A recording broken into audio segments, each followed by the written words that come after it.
I'm just going to say, wow. That was really awesome. I'm grinning from ear to ear. We really got those devil's horns coming up, didn't we, Graham? It did. So, wow, a partial eclipse sunrise in Ontario, Mm, and I mean, it mm. literally did look like the devil rising up over the horizon. There, Yeah, yeah, that was quite something. and just gorgeous images coming from Ontario there, from Sudbury and North Bay. So yes, you guys did it. You did it. I'm super excited. It just and I'm sure they're cheering um, in Ontario right now, managing to beat both the clouds and technical issues and everything, and getting us these amazing images of the partial eclipse. Whew. Absolutely, So, absolutely, and the eclipse is starting to. The eclipse, of course, is actually sort of starting to go towards its end mm, there, because the mm, sun has only mm, just come up, but the sun was rising at around about maximum eclipse at those mm, locations. So as we're looking at it now, we can actually slowly mm, see the moon is now actually moving off the sun's mm, disk. We have mm, passed the maximum partial eclipse in North Bay and in Sudbury. So yeah, as even as we watch these pictures, we can see the crescent of the sun getting bigger mm, and bigger as the moon starts to move off the face of the sun. mm. But certainly an interesting view to look at, isn't it, Graham? It is. It is. Yes. Mm, So the partial eclipse mm, is now starting to wind down in northeastern North America. But as mm, far as the annular eclipse goes, mm, because there is this very narrow path of annularity that is running mm, from Canada across Greenland and into Siberia. And from locations on this very narrow path, people will be able to see the moon be not just forming these devil's horns, but mm, actually becoming perfectly silhouetted and turning the mm, sun into a ring or an annulus shape. Um, Literally, only a few thousand people get to mm, see this ring of fire today, because there's just so few places scattered across the Arctic that are on the path of annularity. And of course, it's very difficult to travel there at the moment mm, because of the mm, COVID travel restrictions. Um, we have been very fortunate, Anna, to mm, actually uh, collaborate with Tony Rose, who is a long-time Arctic resident, and he's based mm, in Iqaluit, which is one of these very lucky places that gets to mm. see annularity today. Now, we don't have telescope images, plus we're afraid to A say that little the bit weather is unlucky. not great in Mm, Iqaluit. And in mm, fact, wow, yeah, okay, here is the picture from Iqaluit. We are about 10 minutes away from annularity. So yeah, we have about what 75% of the sun somewhere behind those clouds. Um, mm, 75% is eclipsed by the moon, and in about 10 minutes, the moon will be going across the very center of the sun. It will not quite be big enough to block the sun completely, so it will leave this ring of fire around the edge. But we're saying all this, it's all actually fairly academic at the moment, Anna, because it's mm. all taking place behind that pretty thick looking layer of clouds in Iqaluit. And will they notice any kind of difference? I know during a total solar eclipse when we were in Argentina, it went really dark and it was quite dramatic. But there's quite a bit of the sun left in full view, isn't it, Graham?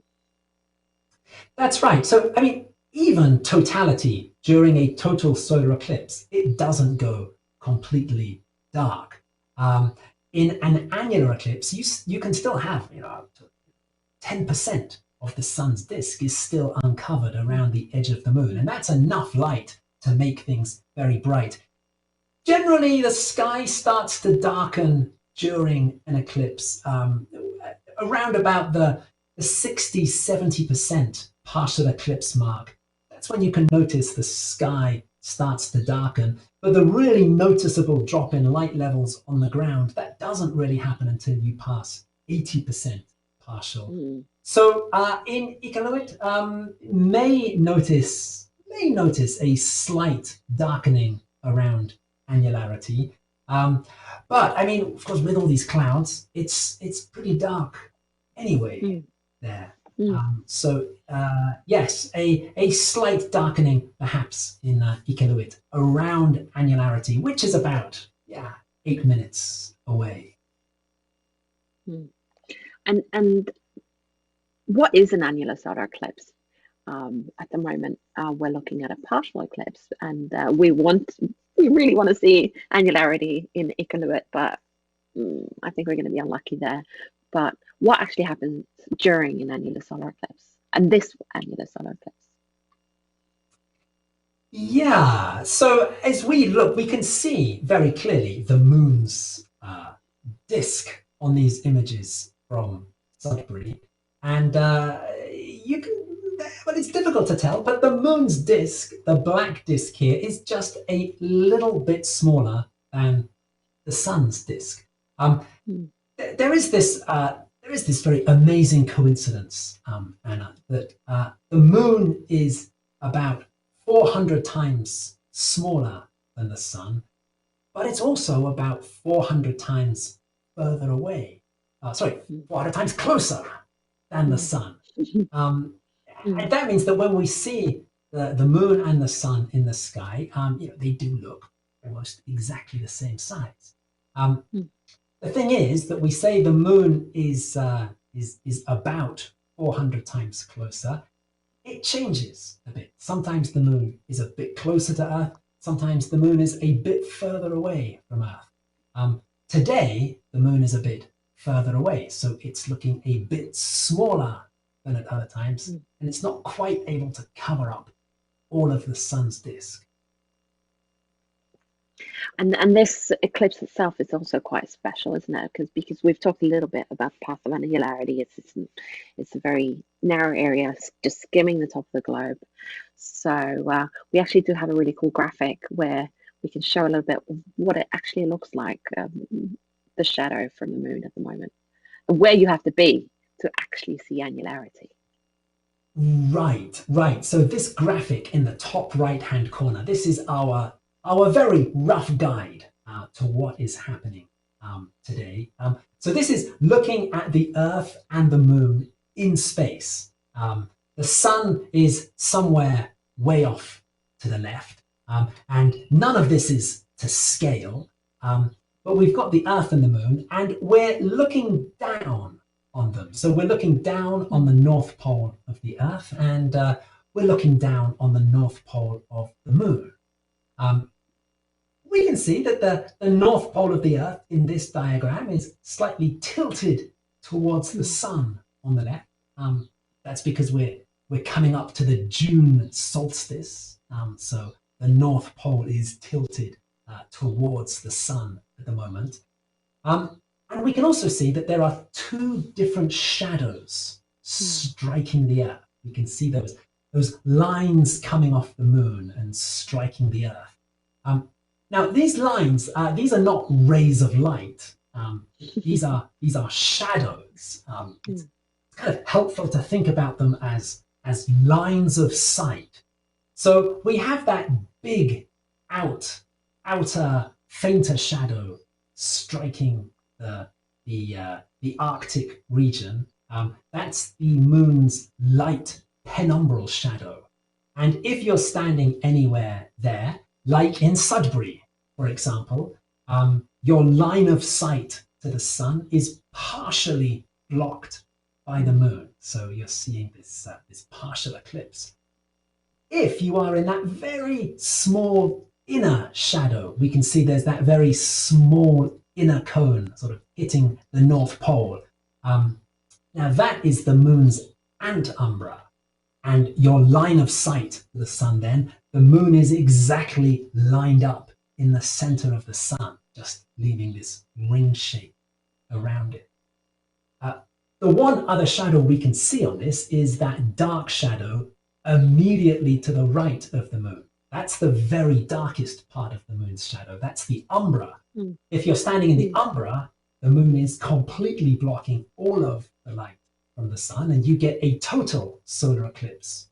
But what this diagram is showing is that the moon's not quite close enough for that dark umbral shadow to strike the Earth. So across the Arctic region, it is that that very small ant-umbral shadow that is striking the globe. And it's striking the globe on the top.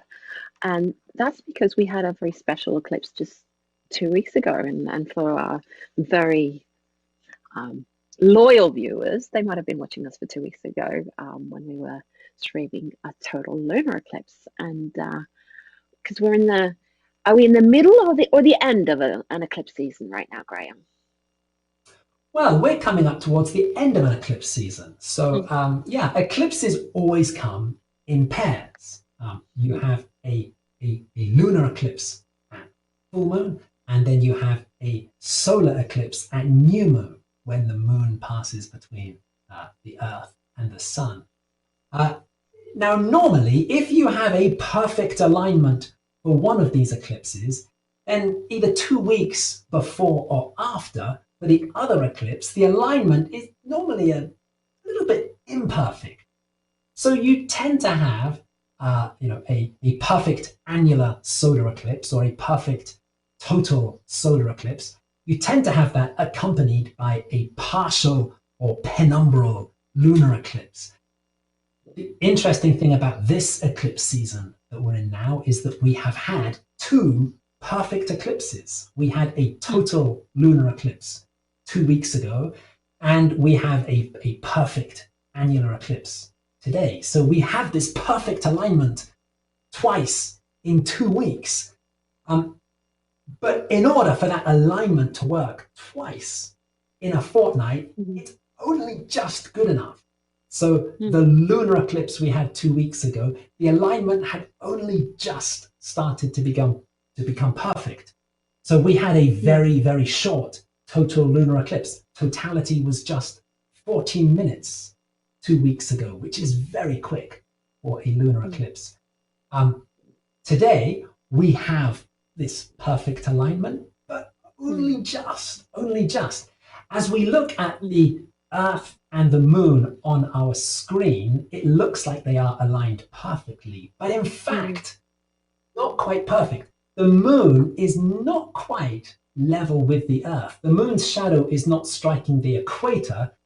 You have to imagine that the moon is just slightly this side of your screen. It's just slightly above the screen.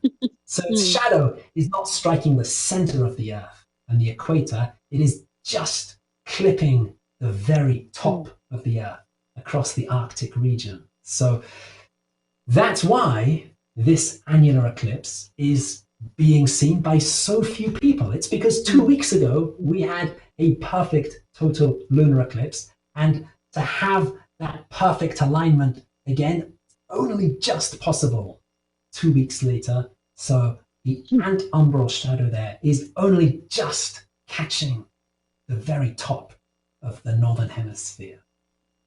And that makes us even luckier to have all these wonderful partners helping us out all across the globe. It's very exciting to have all these people helping us bring you these beautiful images. And we've got still a lovely image going here from Sudbury in Canada, with the clouds kind of slowly passing across this crescent sun that you could almost confuse it with the moon at the moment. So it's super fascinating to have a look at. And please don't go away. You can go and check out our blog. Anna, we should just say that 10:06, that it is now Annularity in Iqaluit. We know that they've got the clouds there. I don't know if we're able to just have another quick look at Iqaluit. Just because Annularity is happening there now. Unfortunately, no one's going to be able to see it behind those thick clouds. No, I'm hearing we can't get this eclipse coming up the annularity coming up. Okay, So right. we'll just have to know that it's happening. Right, absolutely, yes. But if you want to read a little bit more about Iqaluit, you can go into our live news stream. It's timeanddate.live, and you can go in there and you can read more about what an annular solar eclipse is. You can read more about eclipse seasons, and you can read more about our streaming partners. And we will see you very soon, so don't go away. And there's a beautiful image there coming in from Oslo in Norway. So we still have a lot to come. See you soon.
and we're back. We're looking at the moon quite quickly moving away from the sun there in Sudbury, Canada.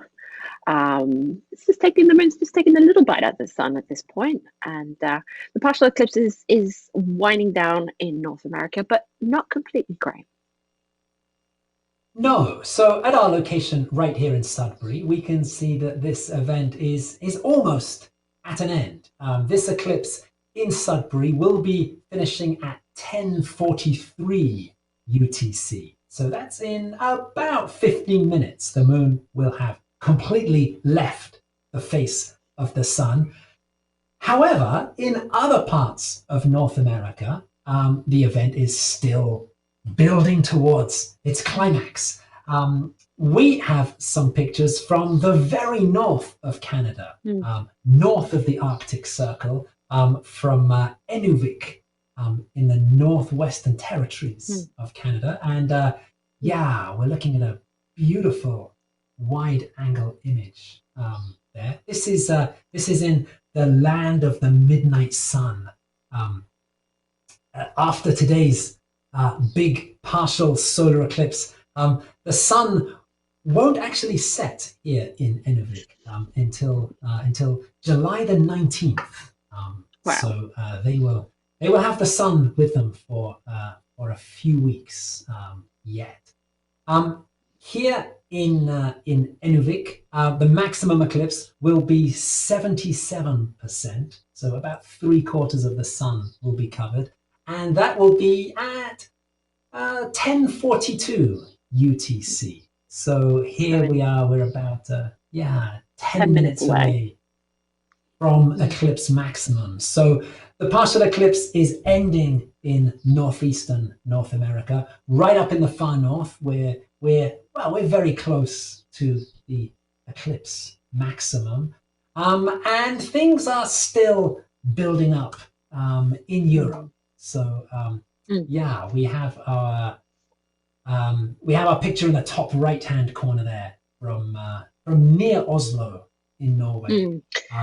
And the maximum there will be coming up in around about 10 minutes to maximum eclipse in Oslo. So things are still in the first half of the eclipse in Northern Europe. Yeah, we can mention that we had to choose Oslo. Our timeanddate.com team was rushing around trying to find a spot, and they found some friendly people to help them set up, and they're in a place called Oppaker, which is an hour outside Oslo, but for all intents and purposes, for the worldwide audience, it's Oslo. But for us Norwegians, we like to be a bit more specific. So thank you to you guys there in Oppaker. But there's other special things about this eclipse. We were talking a little bit about the lunar eclipse and the solar eclipse, and that they come in pairs. But there's also something that was happening with the moon then. We've been talking a little bit about the moon being far from Earth, and that's why we have this annular solar eclipse. But during the lunar solar eclipse 2 weeks ago, it was fairly close, wasn't it, Graham? Right. There is actually a very interesting balance between these two eclipses that we've had. We talked a bit before about the alignment, that to actually have a total lunar eclipse followed by an annular solar eclipse, the alignment is only just good enough for each event. So 2 weeks ago, it was a very quick, very short total lunar eclipse. Today, it's an annular eclipse where the shadow is just skimming across the Arctic region of the Earth. But yeah, the other interesting balance between these two eclipses is, as you say, Anna, the distance to the moon. So 2 weeks ago, it was a total lunar eclipse. It was also a supermoon because the moon was particularly close to the Earth 2 weeks ago. Here we are. 2 weeks later, we've gone from the full moon of the lunar eclipse to the new moon of the solar eclipse, and the distance to the moon has also changed. And for this eclipse, the moon is further away than usual. And that's why this is an annular eclipse. That's why the moon is not big enough today to completely cover the face of the sun. And I think we have a little graphic Yeah. that we can. Okay, well we've got one here down in the right down in the bottom left corner. This shows how the distance of the moon changes. So at its closest, to have a supermoon, the moon has to be within 360,000 kilometers of the Earth. Anything closer than that, and we call that a supermoon. Anything more than 405,000 kilometers, then the moon is smaller in the sky. We call that a micromoon. Today, we're not quite at a micromoon. Today, the moon is just a tiny bit less than 405,000 kilometers away. So technically, it's not a micromoon by this definition, but the moon is smaller than usual. And that's why we're having an annular eclipse rather than a total solar eclipse today. And they have names too, and we always get them mixed up. It's apogee and perigee. And apo, you taught me, apo is 3 letters. So apo are 3 letters in far. So apogee means the moon is far away. And peri means near. 4 letters, perigee, near. So that's my quick brain-boggling way to remember the difference between supermoon and micromoon. So at the moment, the moon is, thank you. So the moon at the moment is near apogee, right, Graham? At the moment, it's near apogee, right? Because, and in fact, here we have a little diagram now in the top right-hand corner that can help us with this. When we're talking about the moon being a bit nearer sometimes and a bit farther away at other times, it's because the moon's orbit is not a perfect circle. It is slightly oval shaped or slightly elliptical. So today, yes, the moon is far, and FAR, 3 letters, that gives us apo or apogee. The moon is at its furthest point from the Earth. 2 weeks ago, for our lunar eclipse, the moon was there in the other half of its orbit, and then it was at its closest point to the Earth, and near, as you say, Anna, 4 letters, NEAR, gives us peri, gives us perigee, to describe the moon's closest point. Yeah, that diagram in the top right-hand corner, that explains why 2 weeks ago it was a supermoon lunar eclipse, and also why today, 2 weeks later, it is an annular solar eclipse. Yeah, and we're going to be shifting our focus now to Northern Europe. The eclipse is winding down, except for Nuvik. They still have their highlight there, but it looked quite cloudy in Nuvik. So I hope they get a little bit of break in the clouds there to see their max. What did you say? 80% there in Nuvik? In Nuvik, they are getting 77% partial eclipse there. Yes. Yeah. So we're fingers crossed for them to get a little bit of a break in the clouds.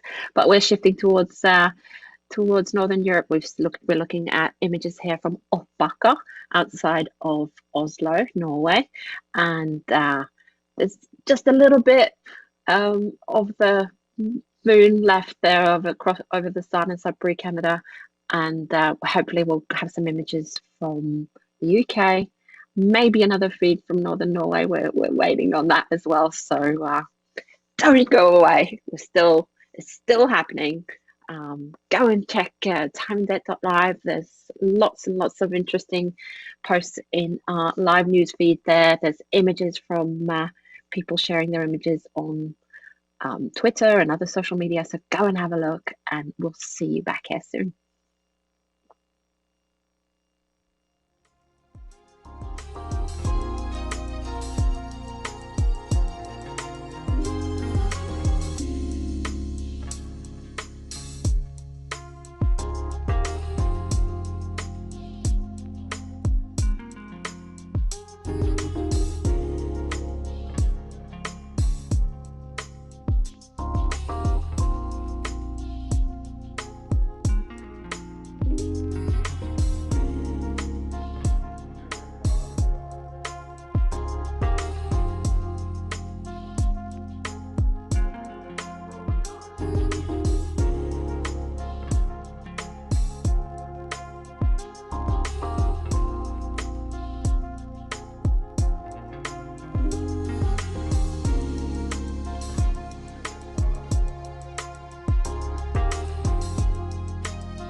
Oh, and we've got some great pictures coming in here now from the crowd in Inuvik in Canada.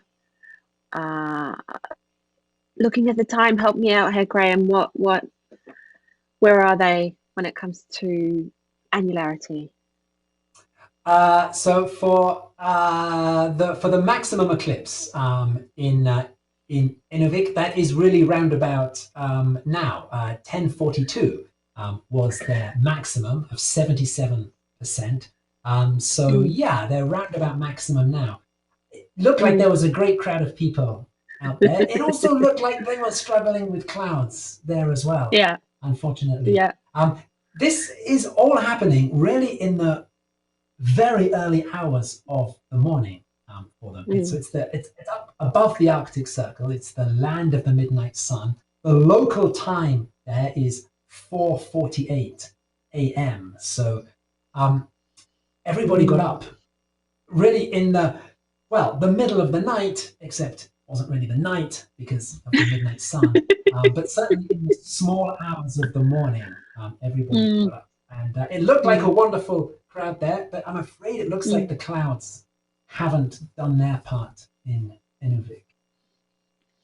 Yeah, but if they've seen anything, let's hope they're not too tired to use filters, eclipse glasses, and be safe. We keep repeating and reminding people to stay safe.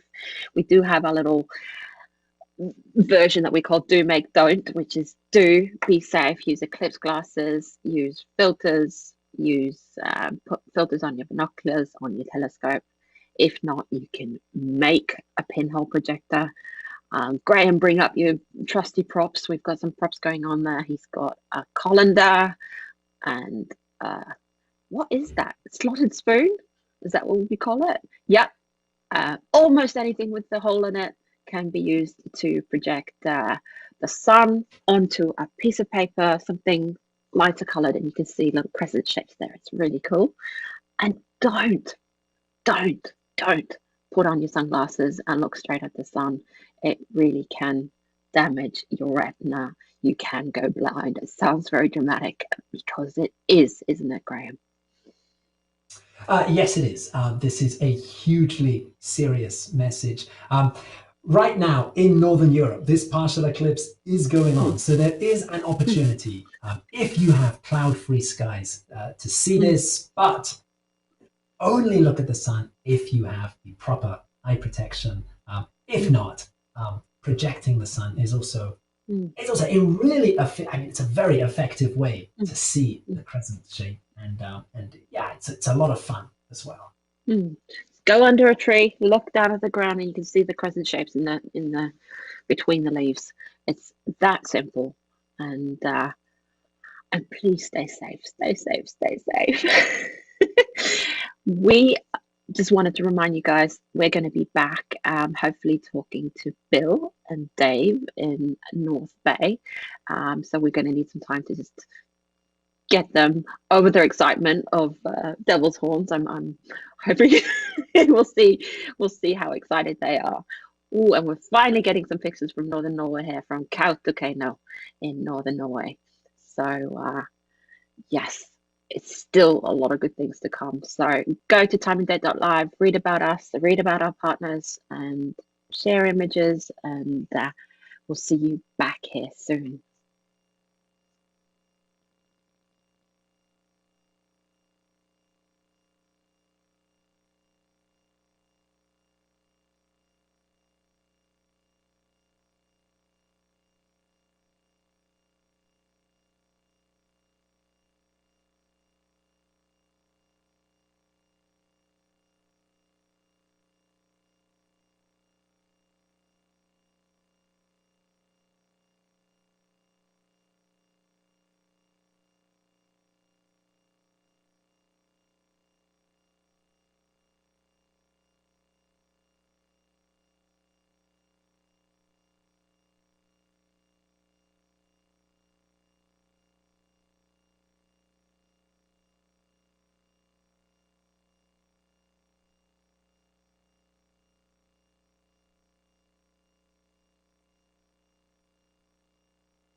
So, hey, we're back. And we're back with Bill Montague, Randy Curry, and Dave Roscoe from the North Bay Astronomy Club. And they are pretty excited. They've been giving us some amazing eclipse sunrise images. I'm pretty excited. And you gave me the devil's horns, and I'm so happy about that. So, well done. How are you guys? Terrific, Anne. Awesome. Wonderful. Awesome. Excited. Yeah. Yeah. You made it. Yeah. It's been a long haul, a lot of work by a lot of people, but yeah, it all paid off at sunrise this morning. So, and we ordered the devil's horn just for you because you had requested Thank it. you. So. You gotta love it when a plan comes together. That's right. No, we're ecstatic. You know, we stayed up actually later than we should have last night, and we got talking about it and discussing everything, and the whole thing just went down actually pretty well. A few minor glitches, but all in all, we're pretty ecstatic. Yeah. Wow. Yeah. Yeah. Huge congratulations to everyone there. So I mean, you have been working on this since the beginning of this year. I mean, how easy was it to find a location for getting that sunrise image? How easy was it to get everything set up to catch that moment? Well, it was not easy this morning. It was 3 o'clock this morning. It was pretty dark because we're in a pretty isolated area here. But after we had done it so many times with practice runs with you through the website that I think it all came down to basically just we did it almost by nature, I guess. Yeah. You know, he had brought a generator. Yes, it seemed to be. It just seemed to flow together. So Yeah. Yeah. We're not youngsters that pick up computer stuff real quick, so it has been a learning curve for us, and you know, with your help and you know, some technology, we've learned a bit of you know, technique now that we'll be using going forward too. Oh yeah. Yeah, and you mentioned the other day when we were talking about how much the club has learned from doing this. I mean, what kind of things have you picked up for the future from doing this? How to use a mouse. I mean, just the technology alone. You know, and like Dave says, we're not spring chickens, but the technology alone, we'll be able to carry that back into our own club and set up things with our own club. So it's fascinating. The video manipulation and streaming video is all kind of new stuff to us. So, you know, I know it sort of comes as a second nature to a lot of people, but when you just haven't had any reason to do it before, and then all of a sudden you have to. I mean, for our first attempt at ever trying anything like this, we're absolutely, we're over the moon. Yeah. And the results were really good. Really good. Yeah. That's terrific. And hey, I mean, there in Ontario, I mean, you've been locked down for an entire year with the COVID situation. How have you kept the club going through this period?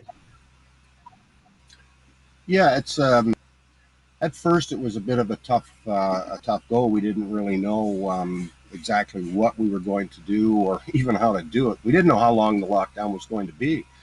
The executive decided that the meetings would be canceled and just done on Zoom, which is new technology for us at the time then too. So, but I think one of the big things is that the club has really come together as a group.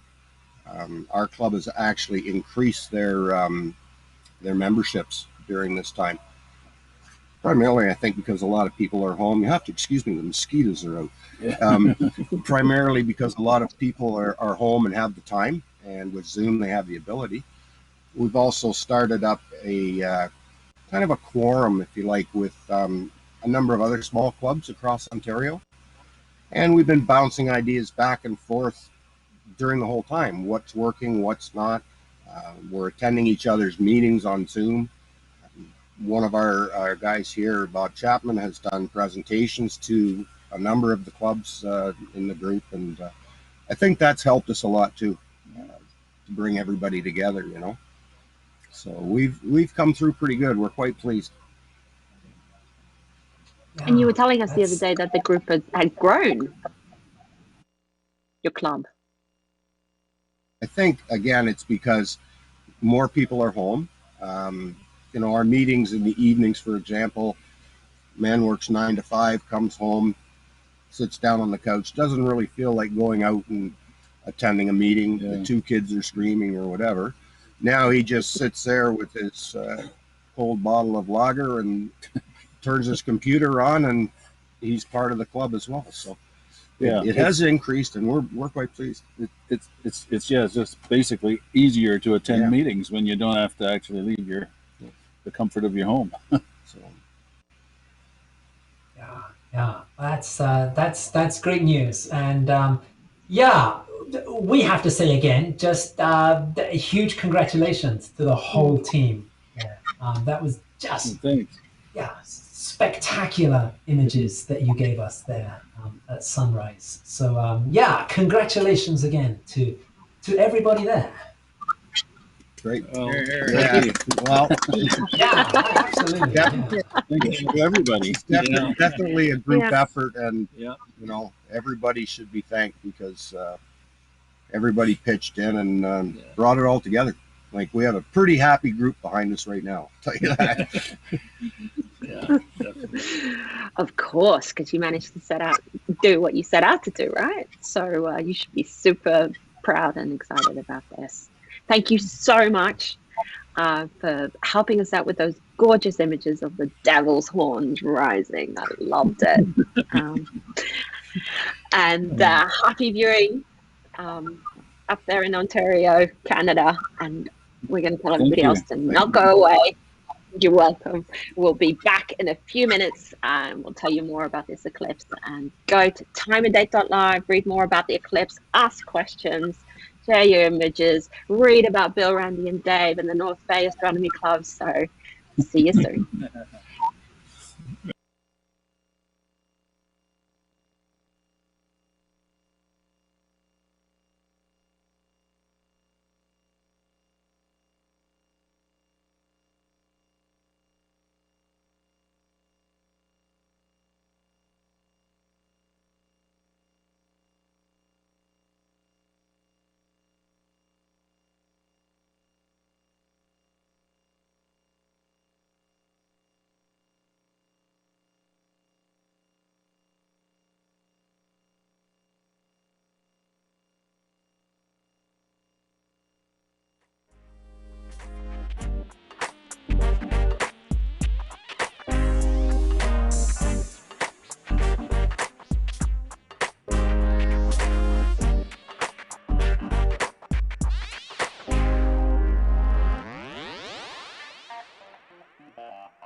Wow, I'm still kind of buzzing from that chat with North Bay Astronomy Club. What a fun gang. They must have had a lot of fun. Welcome back.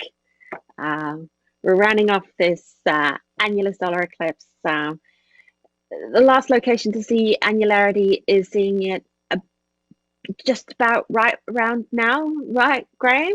Northeast Siberia are experiencing annularity pretty much as we speak. Exactly, yes. So the path of annularity for this eclipse, it started in Canada, it went north, it went across Greenland, it went across the North Pole, and it's now ending at sunset in northeastern Siberia. And the very last bit of land to see annularity today, yes, that is happening as the sun sets in northeastern Siberia right about now. So we're winding it down. Winding our mood down. I'm just joking. There's so many things to come. There's a lot of really happening solar eclipses in the future, and also quite a few lunar eclipses. And Graham, you're going to tell us all about it. Yes, so today's eclipse is almost over. By the way, the partial eclipse in Oslo there, that will be ending at 11:57. So yeah, we still have another 25 minutes or so for the moon to just completely leave the face of the sun there in Oslo. But right, the heavens never stop moving, and we have more things to look forward to. So we have another big eclipse at the end of this year, an almost total lunar eclipse on the night of November 18 to 19. And then next year, we have 2 more total lunar eclipses. We call that first one an almost total lunar eclipse because when we see the moon in the sky at maximum eclipse, it is going to look pretty much totally eclipsed. The moon will take on that famous blood red color. Technically speaking, it's not quite a total eclipse. The magnitude will be 0.97, which means it will be just a tiny fraction short of the moon being completely covered by the Earth's shadow. Technically speaking, there'll just be a tiny, tiny sliver uncovered. But to all intents and purposes, we will see a blood moon. And if we count the total lunar eclipse that we had 2 weeks ago, Anna, that means that we almost get 4 total lunar eclipses in a row. That has a special name in astronomy. That is called a tetrad, when we have 4 consecutive total lunar eclipses. So this gives us in 2021 and 2022 an almost tetrad. We just fall a tiny bit short at the next lunar eclipse in November. And then there's a total solar eclipse coming up in 2023. Which one is this? Is this the Australian one or the American one?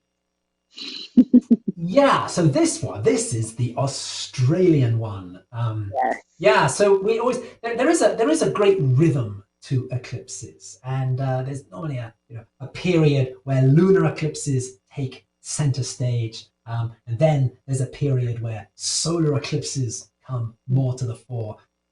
We can see this here. We've got these 3 big lunar eclipses for the rest of this year and next year, and then yes, April the 20th, 2023, we have a total solar eclipse, which just clips a little peninsula of Western Australia. The path of totality, in fact, the path of totality begins as an annular eclipse in the Indian Ocean. The curvature of the Earth means that the distance to the moon changes during the eclipse. So this is basically a total solar eclipse with just a little bit of annularity at the beginning and the end of the path of totality. It starts in the Indian Ocean, it goes eastwards, and it just clips the Exmouth Peninsula of Western Australia. So that's something to look forward to. That certainly is, and we know from our very good friend at the Perth Observatory, Matt Woods, who gave us a great stream 2 weeks ago of the lunar eclipse.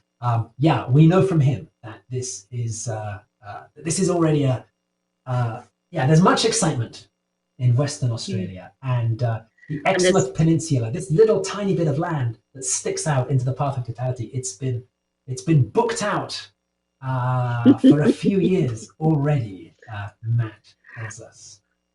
But we've got a list of other locations. It's called Future Highlights, where you can make sure to book your tickets now, because it goes all the way out into 2028. So Graham Jones, take it away.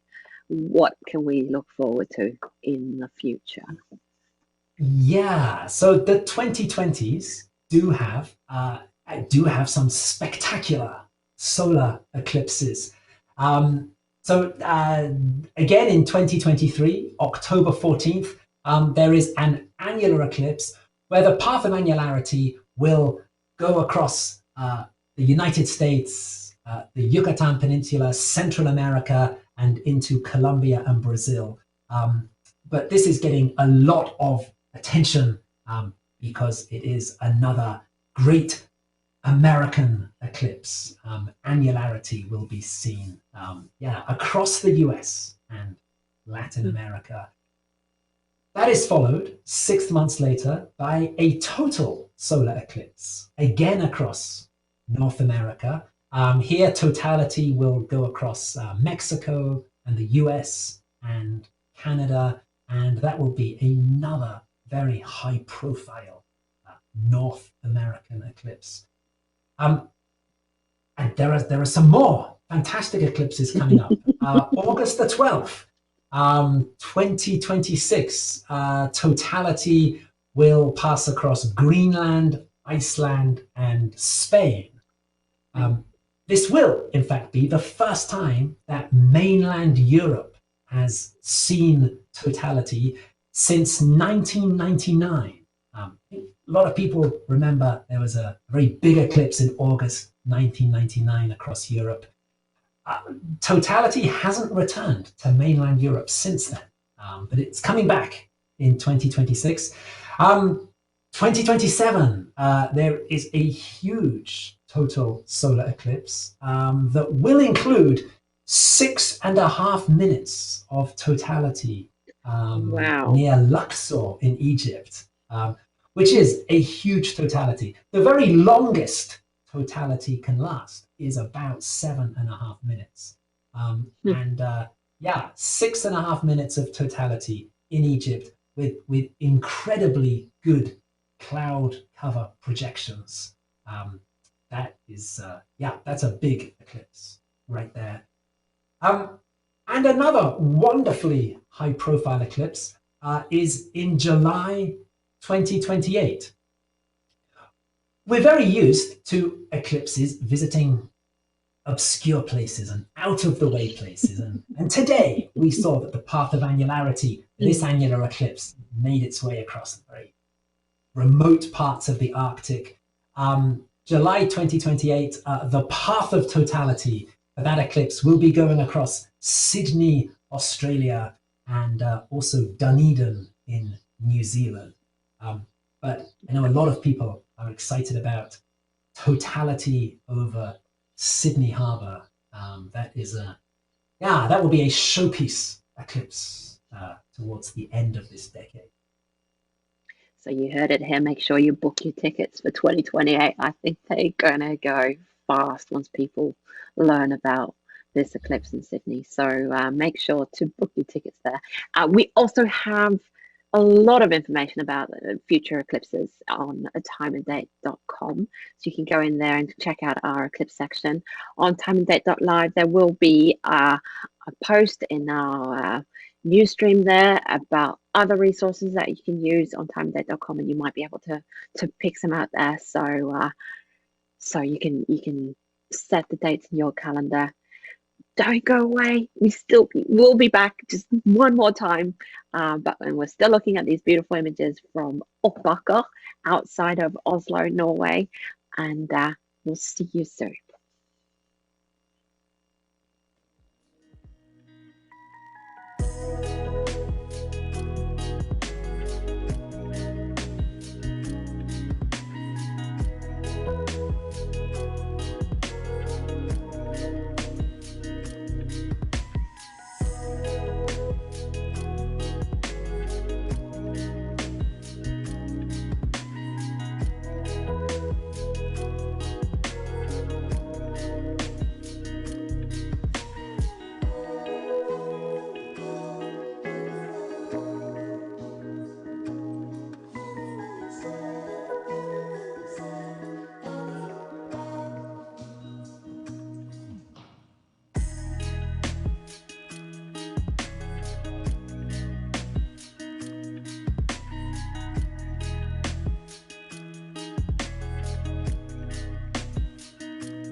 So we're at the end of the road, Graham, but what a ride it has been. Thank you so much for watching, you guys. We want to send out a super special thanks to our streaming partners. Take it away, Graham. Yes, we want to say thank you to the North Bay Astronomy Club. Well, we met them today. Bill Montague, Dave Roscoe, Randy Curry, and the whole team in North Bay. Thank you. In nearby Sudbury, at Science North, Aletha McIntyre did a great job getting us pictures, along with from the Royal Astronomical Society of Canada, Sudbury Centre. There was Norman Hay, there was Luc Boulard, and there was a great team there in Sudbury. Elsewhere in Canada, in Iqaluit, we had Tony Rose, who was battling the clouds, but getting us some images from the path of annularity. And in the very northern part of Canada, in Inuvik, from East 3 Secondary School, we had Mike Bodner and CJ Parr there. Thank you. We didn't get, Anna, today any pictures from New York because I'm afraid the clouds just didn't cooperate at all. But there for us in Manhattan already was Kat Trosch from the Amateur Astronomers Association of New York. Yeah, it's a real pity the clouds didn't cooperate there. And in the UK, we got some fabulous pictures from Go Stargazing, and that is run by Neil Sanders. So thank you, Neil. And then we have two amazing teams here in Norway, not to mention them, our mobile observatories. Steffen Thorsen, the big boss, and Sultan Tuskus went to Kautokeino in Norway, and they got clouded out. And I can imagine they're really frustrated about that. And Konstantin Bikos and Adalbert Michelik, they were in Oslo, Norway. We called it Oslo, but they really want to make it clear that they're in Oppaker, outside of Oslo, and they want to send a massive shout out to Nes Næringspark. It's a very Norwegian combination of words there, but they have got some lovely help from lovely people, so they want to say that out loud. And that's it. We've got lots of stuff still coming on our newsfeed on timeindebt.live. We've added links to our astronomy tools. We've got articles. We've got all kinds of fun stuff that we have on timeindebt.com. We've got an interactive sky map. We've got an interactive meteor shower map. We've got eclipse animations. We've got planet tools. We've got moon calculators and sun calculators, and even got a cosmic calendar that you make, Graham. Oh, I have to breathe here. Whew. We'll be back. Almost total lunar eclipse, November 2021. Next eclipse season. We're excited about that already, aren't we, Graham? And we're going to leave you with the final bit of the moon. You can just see it right down there in the corner, leaving the sun, and in Oppaker in Norway. And we'll see you in November 2021. Bye.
At timeindebt.com, we look up into the sky.